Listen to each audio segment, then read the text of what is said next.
Hello guys, para to sa mga Leo. Leo, this is for you. Message nyo to today at ano ang gustong sabihin sa inyo ng inyong mga guides. Guys, sa mga Leo, I need one message na mahalaga dito sa inyo. Kasalukuyang sitwasyon, I need one message na mahalaga sa mga Leo. Okay? Tignan natin Leo. Message mo sa mga Leo today. Mahalagang message na gusto mong sabihin sa mga Leo today. I need message for Leo. I need message for Leo. Okay. Ano man ang inyong kasarian, guys, at ano man ang inyong sitwasyon, titingnan natin ang inyong message para to sa Leo. Okay, Leo, nakikita mo ba tong Two of Cups? May patawaran ditong mangyayari. Or pagkikita ng dalawang person na matagal na hindi nagkita, nag-usap, o ito'y deep connection, guys. Malalim na connection mo sa tao na to. Talagang sobra yung emotion pagkikita niyong dalawa o sa pagkikita ninyo. Parang magkakaroon ng liwanag. Closure. Okay, Leo? Ito ay Scorpio energy at ito ay Two of Cups. Soulmate message or energy. Guys, may dalawa ditong person na magkikita at grabe yung emotion. Sapagkat ito ay maaaring matibay na connection ng dalawang taong naghiwalay, dalawang taong nagmahalan. Kaibigan nyo man to o lovers nyo o asawa nyo or kasintahan nyo is meron ditong magkikita ulit something at mag-uusap, magbibigayan ng kanilang mga gusto nilang sabihin sa isa't isa. At magkakaroon ng patawaran. Guys, Leo, tingnan natin. Kung hindi pa to nangyayari sa inyo, mangyayari ito sa inyo, guys. Meron ditong dalawang taong magkikita muli. Okay, tingnan natin ang Two of Cups sa mga Leo. O balak mo o balak ng isang tao dito talaga na ikaw ay kausapin at sabihin ang totoong nararamdaman, guys. Okay. Something na ang tao na to o malamang ikaw or what is merong pagkakamaling napili sa nakaraan. At isa itong mistake. Parang nagkamali siya ng pinili. Nakikita nyo itong 2 of Wands and 7 of Cups.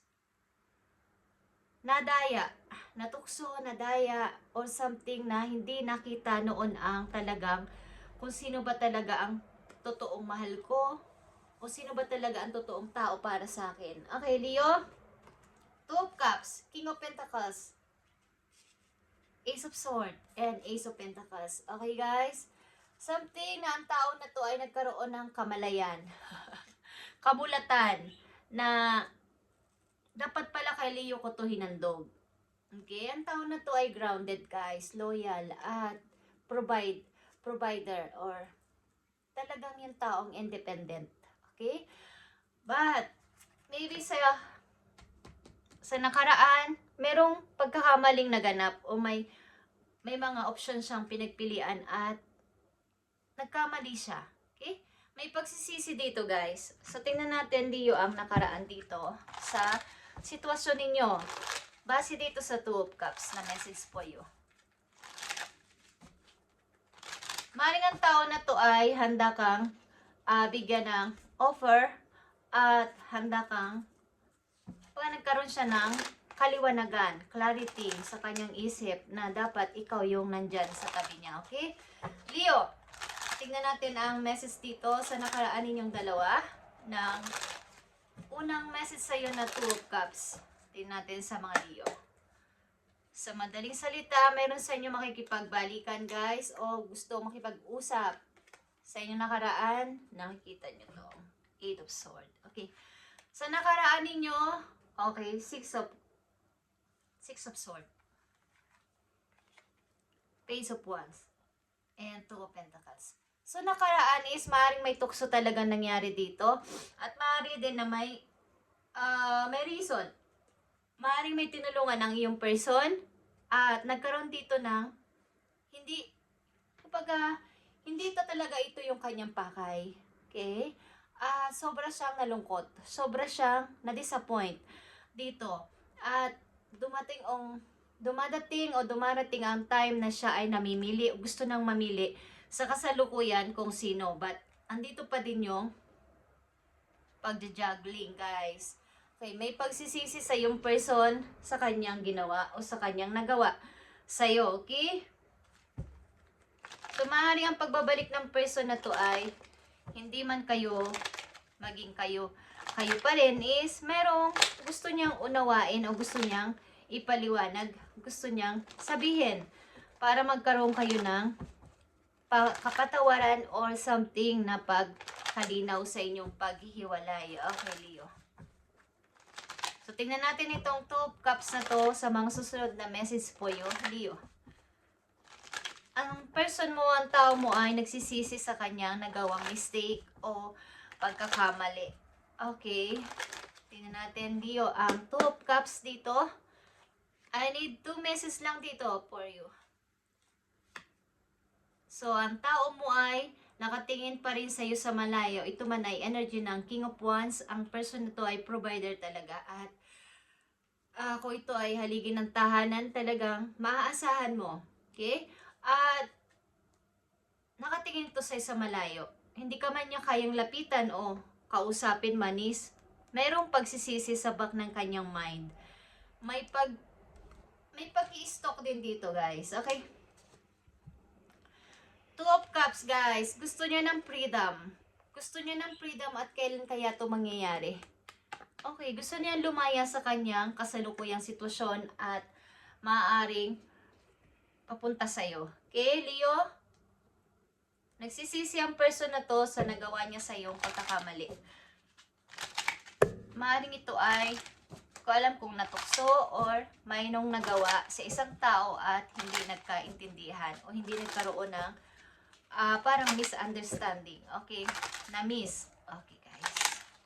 Kailan kaya ang tamang, ito na kaya yung tamang timing o kailan kaya ako magkakaroon ng kalayaan papunta sa aking happiness again. Okay.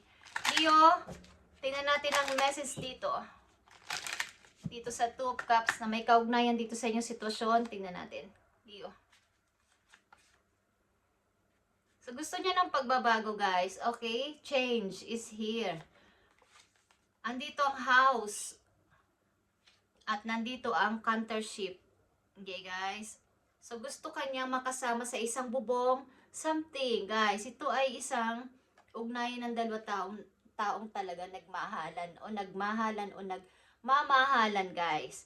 At maaaring meron kayong bahay dati o meron kayong may gusto siya sa iyong ihandog na isang bahay o magkasama kayo sa isang bahay. Gusto niya magkasama kayo sa isang bahay. Okay, Leo. Something na mahirap itong sitwasyon ng iyong person at may pagsisisi. May mga na-miss siya o mayroon siyang na-miss sa nakaraan. At nasa sa inyo to kung tatanggapin niyo ang person na to. But andito yung need ng forgiveness or forgive. Okay, sa isa't isa. Hindi man kayo magkabalikan is kailangan dito ng pagpapatawad. Okay. Tingnan natin ang payo sa iyo, Leo, dito sa inyong sitwasyon. Someone is looking at you. Okay. King of Wands at mayroon ditong taong malakas uminom. Okay, kailangan ng pagbabago dito o gusto ng tao na to ng pagbabago. Okay.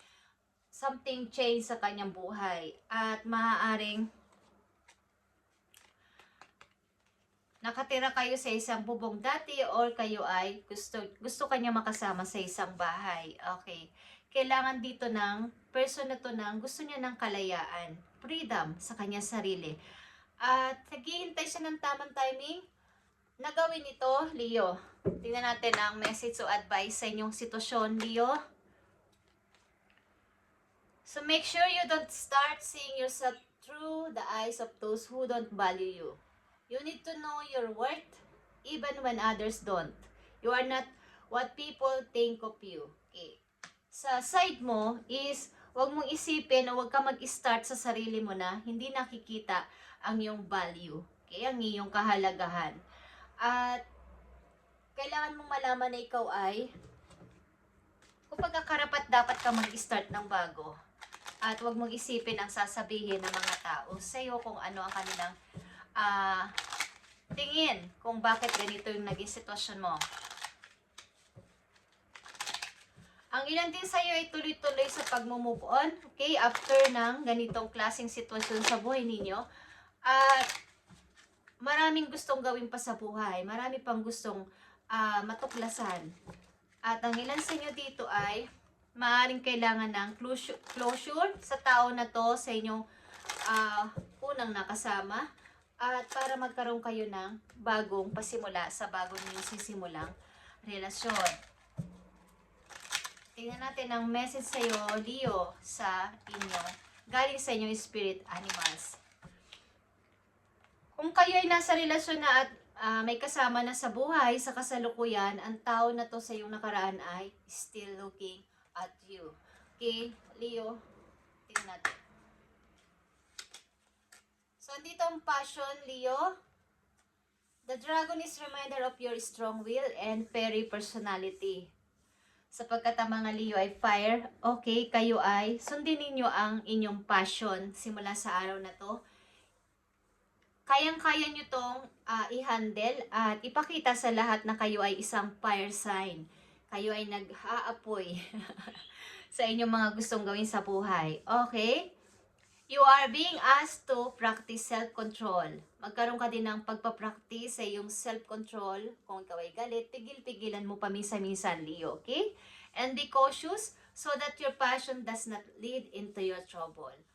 Something na ilan sa inyo ay minsan hindi na mapigilan ang minsan naiinis o mayroong mga nagsasalita sa inyo ng masakit. Gusto nyong patulan but control your emotion, Leo.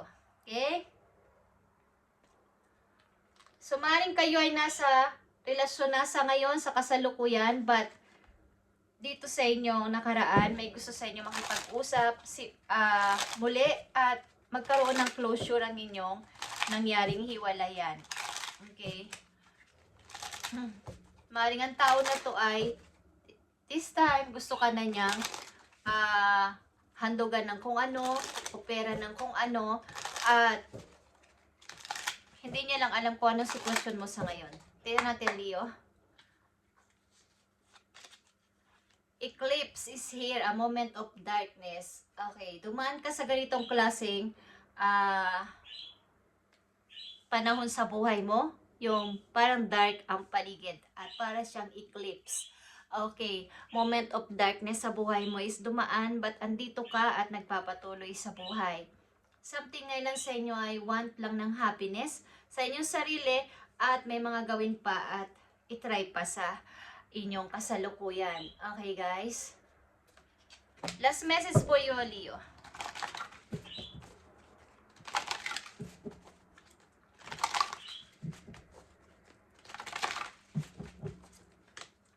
Message for you, Leo.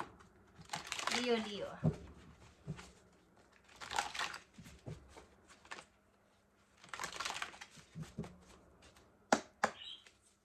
Para to sa'yo, Leo. Okay, Leo, andito ang perspective or paniniwala mo. Okay, ito yung the hangman. There's better way, pause for reflection and insight, Leo. Dare to be different. Okay, dare to be different, maging iba ka sa lahat at maging patunayan mo na meron kang originality sa sarili mo. Ang iyong pananaw ay kakaiba at maaaring sabi nga dito sa iyong message,